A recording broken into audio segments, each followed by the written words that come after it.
Olá, bem-vindos e bem-vindas a mais um Direito Direto, o programa que você sabe tenta descomplicar o universo jurídico. Isso aí. Sempre de forma objetiva, clara, acessível para todo mundo. E antes da gente entrar no tema de hoje, que tá bem interessante, aquele convite, né? Segue o Direito Direto aí na sua plataforma de áudio. Seja Spotify, Deezer, qualquer uma. Assim você não perde nenhum episódio novo, garante que a notificação chegue lá. E se o conteúdo ajudar, se agregar valor aí nos seus estudos, considere avaliar a gente com 5 estrelas. Isso ajuda demais a levar o Direito Direto para mais gente. Com certeza. E compartilha. Manda para os amigos, para o pessoal da faculdade e principalmente para aquela galera que está na luta dos concursos, né? O conteúdo aqui é pensado para ajudar mesmo. Não esquece também de seguir nosso perfil lá no Instagram, tem sempre conteúdo extra, bastidores. E Direito Direto é companhia para toda hora. Exato. No trânsito, lavando a louça, na academia. Um jeito leve e informativo de aproveitar o tempo, né? E é bom lembrar, esses programas são montados com base em cadernos de estudo, compilando muita coisa de cursos, livros, aulas. Sim. É um esforço de síntese. E a gente até queria convidar quem está ouvindo a acompanhar a própria evolução nos estudos junto com a gente. Comenta lá nos episódios o que achou. Isso, diz o que foi novidade, o que ajudou a fixar a matéria. Esse feedback é muito legal pra gente. E uma dica final para organizar os estudos. Que tal criar playlists por disciplina? Facilita na hora de revisar um tema específico. Boa! Bom, recados dados. Hoje, a gente vai fazer uma verdadeira viagem no tempo e nas ideias que moldaram o direito penal. Isso mesmo. Vamos falar sobre as escolas penais e as principais fases da teoria do delito. Assuntos que, olha, são a base de muita coisa. Pode parecer um tema meio denso à primeira vista, né? Talvez mais para a criminologia, a filosofia do direito. Sim, mas entender essas bases é fundamental. Como até o material que a gente usou aqui, do professor Rafael Cenoura, menciona. Conhecer essas escolas ilumina debates atuais e, claro, cai bastante em concurso de alto nível. Magistratura, MP, defensoria. Exato. A ideia não é esgotar tudo, né? Impossível, mas é apresentar os conceitos centrais, os pensadores, as grandes viradas de chave no pensamento penal. Perfeito. Vamos começar então pelas escolas penais, que é onde essa história toda começa a ser contada nos materiais que a gente compilou. Ótimo. Qual a primeira grande corrente que esses materiais destacam? Então, a primeira que salta aos olhos é a escola clássica. Ela está muito ligada ao iluminismo, né? Século XVIII. Ah, Beccaria, dos Delitos e das Penas, 1764. Um marco, né? Exatamente. Ele, Francisco Carrara, Feuerbach. São os pilares, os materiais até sugerem um mnemônico, CBF, de clássico. Legal. E quais eram as ideias centrais deles, assim, de forma resumida? O foco principal, que os textos ressaltam muito, era o princípio da legalidade. Chega de poder absoluto de arbitrariedade na punição. Sim, a ideia do nullum crimen nulla poena sine lege. Não tem crime sem lei anterior. E o crime em si, como eles viam? Como um ente jurídico. Uma violação da lei, uma quebra do pacto social. Bem abstrato, né? E o ser humano era visto como alguém com total livre-arbítrio. Ou seja, a pessoa escolhia racionalmente cometer o crime e por isso era responsável. Isso. E a pena tinha aquela função dupla: retribuir o mal feito, olho por olho quase, e prevenir futuros crimes, tanto pelo exemplo para a sociedade quanto para tirar o infrator de circulação. O método era dedutivo racionalista. Uma reação clara ao caos penal anterior, né? Mas essa visão tão focada na lei e no livre-arbítrio não durou sozinha por muito tempo, pelo que os materiais indicam. Não mesmo. Aí vem a oposição forte, a escola positivista, já no século XIX. E a mudança de foco, nossa, é radical. O holofote sai do crime e vai para onde? Para o criminoso, para a figura do delinquente. Os nomes que sempre aparecem são Césare Lombroso, Enrico Ferri e Raffaele Garofalo. Outro mnemônico que os materiais trazem é LFG. Ah, Lombroso e a polêmica ideia do criminoso nato, né? Baseado em características físicas, atavismo. Exato. Uma ideia hoje superada, claro, mas que teve um impacto gigantesco. Ele buscava explicações biológicas. Já o Ferri, na sociologia criminal, trouxe a importância dos fatores sociais. E Garofalo tentou criar o conceito de delito natural. E a grande diferença para a escola clássica é a questão do determinismo, certo? Fundamental. Enquanto os clássicos falavam em livre-arbítrio, os positivistas viam o criminoso como determinado, levado ao crime por fatores biológicos, psicológicos, sociais, que fugiam ao controle dele. E isso muda completamente a visão sobre a pena, imagino. Totalmente. A pena deixa de ser só retribuição e vira uma medida de defesa social. O foco é na periculosidade do agente. A ideia é tratar ou neutralizar essa pessoa perigosa. E o método também muda. Sai o racionalismo e entra o empirismo, a observação, a busca por dados, uma pegada mais científica, interdisciplinar. Interessante essa tensão livre-arbítrio versus determinismo. Parece que isso vai permear muitas discussões. Mas surgiram tentativas de conciliar essas duas visões, né? Sim, os materiais apontam a terça escola, a escola eclética, na Itália, como uma dessas tentativas. Quem são os nomes associados a ela? Principalmente Manuel Carnevale e Bernardino Alimena. O mnemônico aqui é divertido. Terceira escola igual terça de carnaval. Ajuda a lembrar. Boa. E qual era a proposta deles, então? Um meio termo. Exato. Eles admitiam o livre-arbítrio dos clássicos, mas reconheciam que ele era influenciado por fatores individuais e sociais, como diziam os positivistas, uma natureza mista. Isso teve consequências práticas? Teve. Uma distinção chave que os textos destacam é entre imputáveis e inimputáveis. Para os primeiros, que teriam responsabilidade moral, a pena. Para os segundos, considerados perigosos, a medida de segurança. Uma lógica que a gente ainda vê hoje, de alguma forma, no nosso sistema dualista. Sim. Eles rejeitaram a ideia do criminoso nato, mas mantiveram essa dualidade de respostas penais e a ideia de defesa social. Tentaram pegar o melhor dos dois mundos, digamos assim. Entendi. Mas parece que houve outras escolas com propostas bem diferentes também. Os materiais mencionam mais alguma? Mencionam sim. Rapidamente, a escola correcionalista, com origem na Alemanha e Espanha. Karl Roeder, Pedro Dourado Monteiro. E qual era a visão deles? Bem peculiar. Viam o criminoso como um doente, um desajustado, que precisava ser corrigido, quase um coitado. O Estado agiria com piedade, buscando a recuperação. E isso implicava em quê, em termos de pena? Defendiam penas indeterminadas, que durariam até a correção do indivíduo. Uma visão bem terapêutica, né? Bem diferente mesmo. E na Itália, surgiu mais alguma coisa relevante? Sim, uma reação forte ao excesso de filosofia e sociologia. A escola técnico-jurídica, ou tecnicismo penal.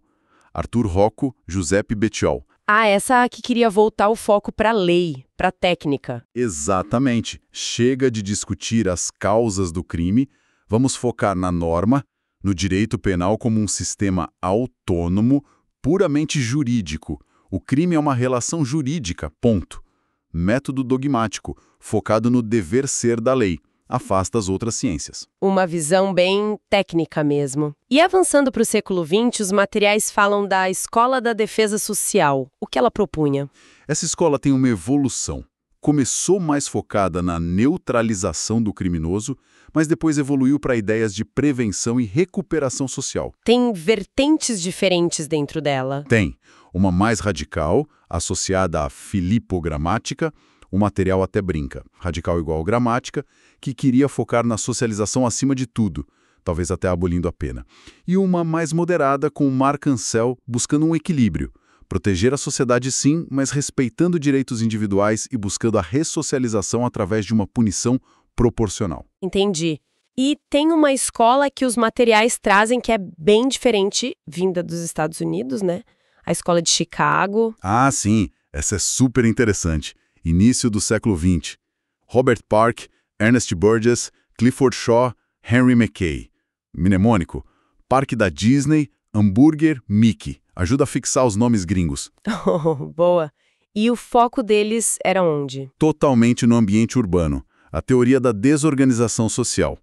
A ideia central que os textos explicam bem é que o crescimento rápido e desorganizado das cidades, a falta de infraestrutura, a mistura de culturas, Tudo isso gera criminalidade. Como assim? Qual a ligação? Eles argumentavam que esse caos urbano enfraquece o controle social informal. Em comunidades pequenas, a família, a vizinhança, a igreja, até a fofoca ajudam a manter a ordem. Nas grandes cidades, com anonimato, esses laços se perdem. E sem esse controle informal? O caminho para a delinquência fica mais fácil. É uma visão bem sociológica e eles foram pioneiros em usar métodos empíricos para estudar isso. Mapas da cidade, pesquisa de campo, surveys. Fascinante essa perspectiva ecológica, digamos assim. E caminhando para abordagens mais recentes, os materiais dão bastante ênfase a uma teoria crítica. O labeling approach, a teoria do etiquetamento. Sim, essa é fundamental para entender as críticas mais modernas ao sistema penal. A ideia central é disruptiva. O crime não é uma qualidade do ato em si, mas sim uma etiqueta, um rótulo que a sociedade e o sistema penal aplicam a certas pessoas e certos comportamentos. Como funciona esse processo de etiquetamento na prática? Os textos descrevem um ciclo. Primeiro, a pessoa comete um ato desviante, o desvio primário. Aí vem a reação social e do sistema penal que aplica o rótulo. Ladrão, traficante, criminoso. E esse rótulo tem consequências? Enormes. Gera estigma, dificulta conseguir emprego, manter relações sociais. A pessoa passa a ser vista e tratada de acordo com o rótulo. Isso pode levar à internalização desse papel e à reincidência, o chamado desvio secundário. É como se a pessoa assumisse a identidade que lhe foi imposta. Uma profecia autorrealizada. Os materiais citam algum exemplo disso? Citam. Um exemplo interessante discutido na jurisprudência brasileira é a questão do uso de uniforme prisional no tribunal do júri. O STJ já discutiu isso. Usar uniforme etiqueta o réu passa uma imagem negativa para os jurados antes mesmo do julgamento. Permitir roupas sociais tenta evitar essa estigmatização prévia. Faz todo sentido. É um rótulo visual muito forte. Frequente, há uma maior chance de ser processado e condenado por pequenos delitos. O sistema acaba aplicando um rótulo que é muito difícil de tirar depois. A teoria crítica essa dinâmica como profundamente injusta e criminógena. E essa crítica ao sistema se aprofunda ainda mais com outras teorias, né? As teorias críticas ou criminologia crítica. Exatamente. Os materiais mencionam nomes como Alessandro Barata, Eugênio Zaffaroni, Angela Davis. A influência do labeling approach é clara, mas eles vão além. Qual o foco principal deles? A seletividade e a desigualdade do sistema penal. A crítica central é que o direito penal, na prática, não pune a todos igualmente. Ele atinge de forma muito mais dura as populações pobres, marginalizadas, racializadas. Então, eles veem o direito penal como um instrumento de controle. Sim, um instrumento de controle das classes dominantes sobre as dominadas. Questionam a ideia de que o sistema protege bens jurídicos de forma neutra. Apontam como a definição do que é crime e quem é criminoso serve para manter a estrutura social desigual. Propõe alternativas como a justiça restaurativa e uma crítica radical à própria existência do sistema penal como conhecemos. Uma visão bem forte e que questiona as bases de tudo que veio antes. E para fechar essa parte das escolas, os materiais mencionam rapidamente a abordagem preventiva. Sim, focada na prevenção primária.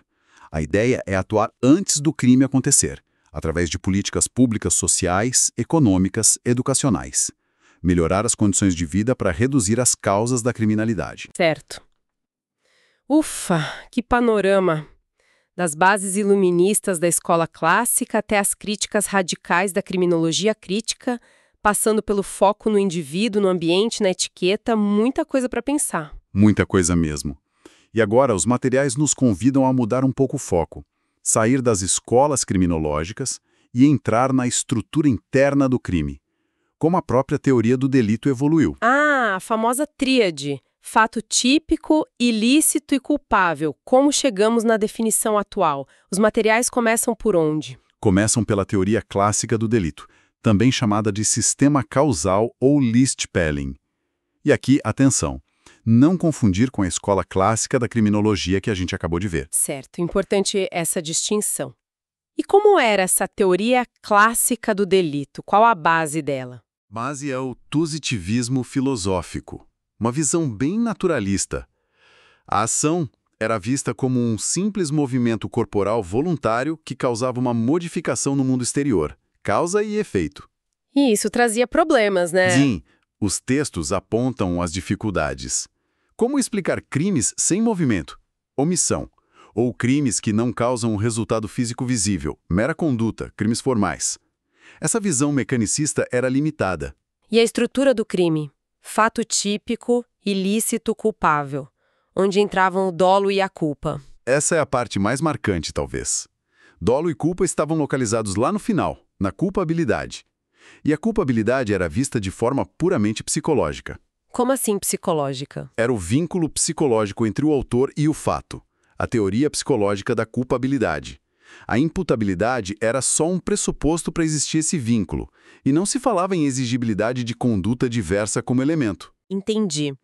E o dolo, como era definido? Era o chamado dolo normativo, ou dolus malus.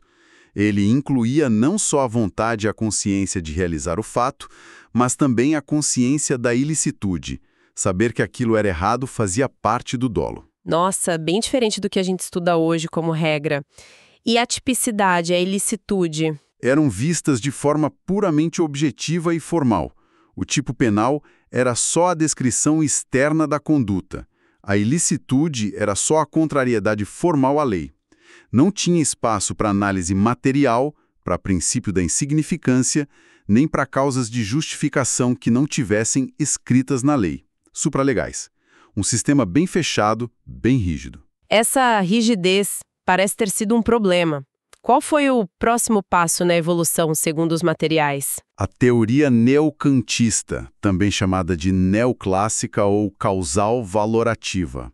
Ela surge para corrigir essas falhas, introduzindo juízos de valor, axiologia, na análise do crime. O principal nome associado é Edmund Mesgar. E o que mudou na prática? A ação continuou a mesma? A ação muda um pouco. Passa a ser vista como comportamento humano voluntário, tentando incluir a omissão. Mas ainda tinha uma certa dificuldade com crimes sem resultado naturalístico. A grande mudança valorativa veio em outros elementos. Onde? Na tipicidade e ilicitudes. Exatamente. Elas deixam de ser vistas só formalmente e ganham uma dimensão material. Começa a se analisar a relevância da lesão ou perigo ao bem jurídico. Ah! É aqui que surge a possibilidade de aplicar o princípio da insignificância, por exemplo. Isso. A análise do injusto, típico plus ilícito, se torna mais substancial. E na culpabilidade, outra mudança importante. Qual? Adota-se a teoria psicológico-normativa. Ela ainda mantém o dolo e a culpa como elementos psicológicos dentro da culpabilidade, mas adiciona elementos normativos, de valoração. Quais seriam esses elementos normativos? A imputabilidade, que antes era só pressuposto, agora vira elemento da culpabilidade. E surge a exigibilidade de conduta diversa. O juiz passa a ter que avaliar se naquelas circunstâncias específicas era razoável exigir que o agente agisse de acordo com o direito. Entendi. A culpabilidade fica mais complexa, mas o dolo ainda está lá dentro, né? E ainda é o dolo normativo, com a consciência da ilicitude. Sim, exatamente. O dolo e a culpa continuam na culpabilidade e o dolo ainda engloba a consciência da ilicitude. A grande revolução estrutural, a virada de chave que os materiais todos destacam, veio depois. Com quem? Qual teoria? Com a teoria finalista idealizada por Hans Welsel. Essa realmente reestrutura todo o conceito de crime. Qual a ideia central do finalismo? A ideia é que a ação humana não é só um processo causal cego. Ela é fundamentalmente final. O ser humano age sempre com uma finalidade, com uma intenção. A vontade dirigida a um fim é inseparável da ação. E qual a consequência disso para a estrutura do crime? A consequência mais famosa e que muda tudo é a migração do dolo e da culpa. Eles saem da culpabilidade. E vão para onde? Para dentro do fato típico. Passam a integrar a própria conduta típica. O dolo e a culpa se tornam elementos subjetivos do tipo penal. Uau! Isso deve ter mudado completamente a análise. Mudou. O fato típico deixa de ser puramente objetivo e passa a ter uma dimensão subjetiva. E o dolo que vai para o tipo não é mais o dolo normativo. Ah, não? É qual dolo, então? É o dolo natural ou dolus bonus. Ele é esvaziado da consciência da ilicitude. Fica só a vontade e a consciência de realizar os elementos descritos no tipo penal. Querer matar alguém, por exemplo. Certo. E a consciência da ilicitude, que antes fazia parte do dolo, o que aconteceu com ela? Foi eliminada? Não. Ela também migra. Ela sai do dolo e vai para a culpabilidade.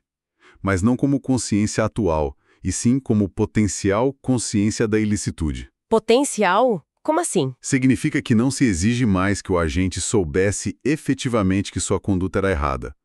Basta que ele tivesse a possibilidade de saber, nas circunstâncias em que agiu, que fosse possível para ele alcançar essa compreensão. E qual a vantagem dessa mudança? A grande vantagem, que os textos explicam bem, é permitir uma diferenciação clara entre duas situações de erro.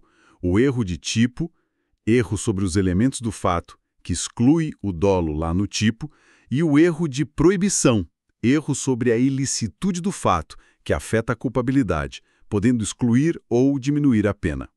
Antes, no sistema causal neocantista, essa distinção era mais confusa. Entendi. Faz uma separação mais lógica. E a culpabilidade? Agora sem dolo e culpa dentro dela. Como ficou?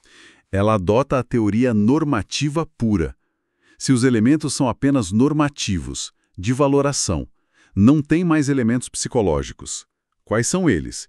Imputabilidade, potencial consciência da ilicitude e exigibilidade de conduta diversa. Então, o injusto penal, fato típico plus ilícito, se torna subjetivo porque contém dolo ou culpa. E a culpabilidade se torna puramente normativa. Perfeito. Essa é a estrutura finalista, que, com algumas adaptações e discussões, é a base do que predomina no direito penal brasileiro hoje. A ilicitude também passa a admitir causas supralegais de justificação, como o consentimento do ofendido em certas situações. Realmente, uma reengenharia completa. Mas a história não acaba aí, né? Os materiais falam do pós-finalismo, das teorias funcionalistas. Qual a proposta delas? Elas surgem principalmente na Alemanha, questionando, ok, temos essa estrutura finalista, mas qual é a função social do direito penal? Como a teoria do delito pode servir a essa função? Buscam adequar o sistema penal aos seus fins na sociedade contemporânea. E existem diferentes visões funcionalistas? Sim, os materiais destacam duas principais. A primeira é o funcionalismo teleológico ou moderado de Klaus Roxin. Teleológico, ligado a fins, finalidades. Exato. Para Rothschild, a função primordial do direito penal é a proteção de bens jurídicos relevantes. Toda a interpretação do sistema, todos os elementos do crime devem ser orientados por essa finalidade, por critérios de política criminal. E ele propõe alguma mudança na estrutura do crime herdada do finalismo? Propõe uma mudança significativa no terceiro elemento. Ele sugere substituir a culpabilidade por um conceito mais amplo, a responsabilidade. Responsabilidade. O que isso inclui? Inclui a culpabilidade tradicional, imputabilidade, potencial consciência da ilicitude, exigibilidade, mas adiciona um outro filtro, a necessidade da pena do ponto de vista político-criminal. Como assim? Significa que, mesmo que uma pessoa seja considerada culpável pelos critérios tradicionais, ela só será responsável e, portanto, punida se a aplicação da pena for necessária para cumprir as finalidades preventivas do direito penal, prevenção geral e especial. Se a pena for desnecessária ou até prejudicial naquele caso concreto, mesmo havendo culpabilidade, não haveria responsabilidade e, consequentemente, não haveria crime punível. Interessante. É adicionar um critério de utilidade da pena na própria definição do crime. Bem pragmático. Sim. Busca limitar o poder punitivo com base em sua função social real.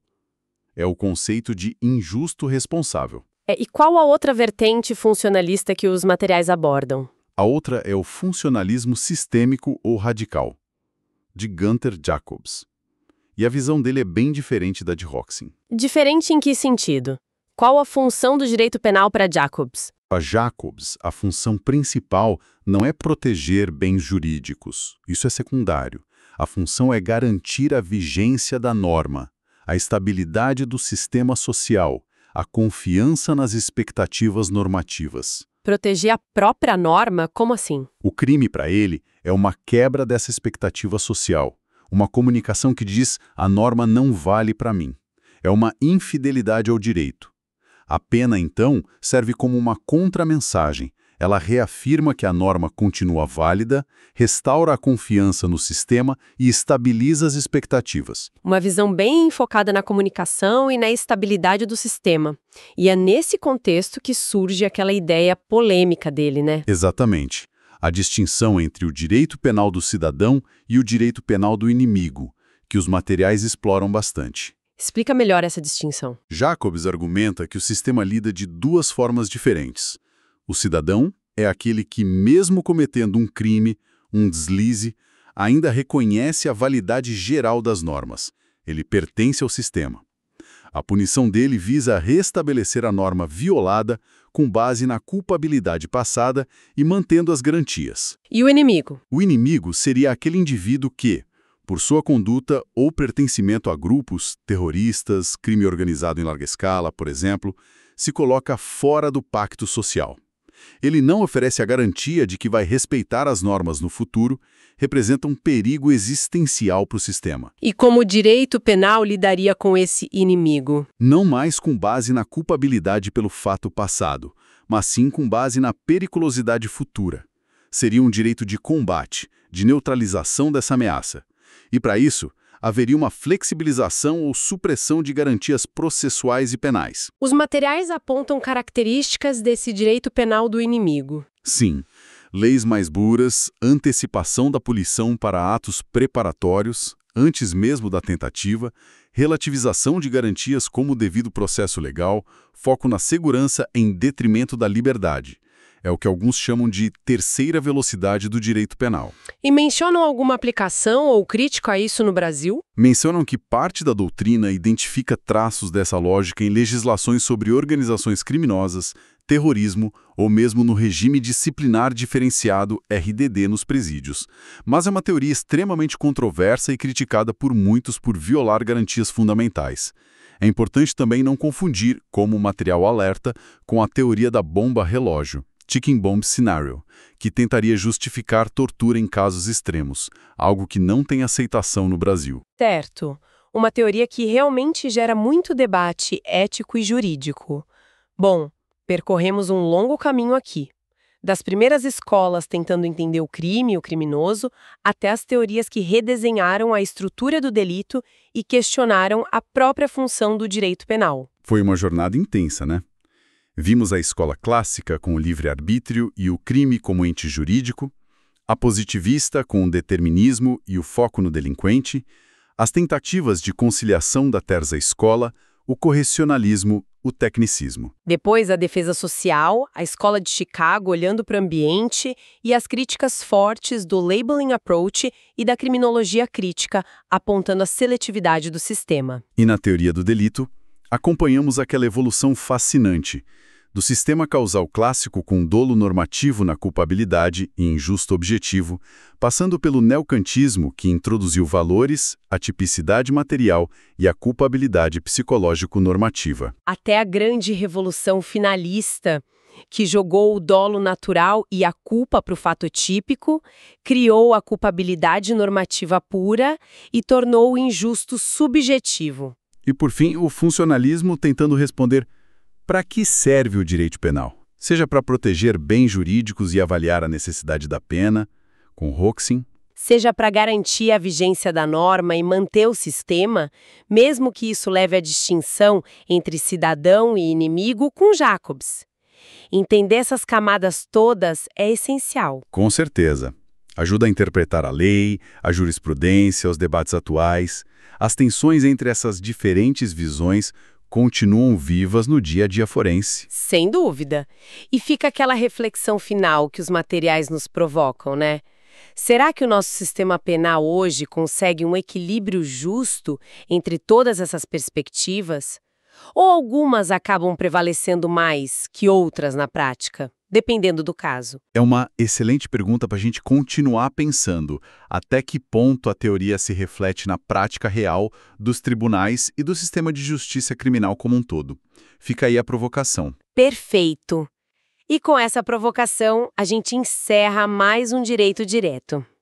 Esperamos que essa exploração pelas escolas e teorias penais tenha sido útil e esclarecedora. Agradecemos demais a audiência de todo mundo e reforçamos o convite. Segue o podcast, avalia com 5 estrelas se curtiu. Compartilha com quem pode se interessar e não deixa de acompanhar a gente lá no Instagram para mais conteúdo. Isso aí. E comentem lá o que acharam, como esse conteúdo ajudou nos estudos de vocês. Muito obrigada e até o próximo episódio do Direito Direto.